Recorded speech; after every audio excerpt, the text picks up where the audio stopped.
Barishal city corporation শ্রমিকরা বর্ধিত বেতনসহ ২ দফা দাবিতে বিক্ষোভ সমাবেশ করেছেন। ১৫ জানুয়ারি দুপুরে বরিশাল নগর ভবনের সামনে এই সমাবেশে ২০২৪ সালের ১ নভেম্বরে ঘোষিত বর্ধিত বেতন বাস্তবায়নের দাবি জানানো হয়। একই সঙ্গে ২০২৫ সালে ১ জানুয়ারি চাকরিচ্যুত ৬০ ঊর্ধ্ব ১৬০ জন শ্রমিককে পুনর্বহলেরও দাবি জানান বিক্ষোভকারীরা।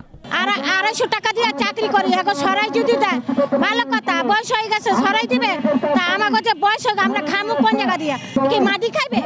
আগে তো এরকম ছিল না, এখন এরকম হয়েছে কিসের জন্য? আমাকে কইছে কাইলতে কাজে হবে না, কিসের জন্য? আমাকে চাকরির সময় আমাকে ছেলে মেয়ে আছে, আমাকে কি বয়স হয়েছে অত? আমাকে ছেলে মেয়ে আছে, বউ আছে, আমাকে খাওয়ার লাগে না, পড়ার লাগে, হ্যাঁ একজনের চাকরি দেয়। শ্রমিক ইউনিয়ন সভাপতি মোহাম্মদ হোসেন ঢালির সভাপতিত্বে সমাবেশে সিটি কর্পোরেশনের সব শ্রমিক এবং হরিজনরা যোগ দেন। বিক্ষোভকারীরা বলেন, ১৬ জানুয়ারির মধ্যে দাবি না মানলে আগামী রোববার থেকে তারা কর্মবিরতি এবং অনশন শুরু করবেন।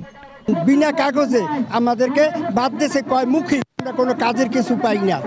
এই কই আমাকে সুপারভাইজার চিফ আমাকে খেদাই দেওয়ায়।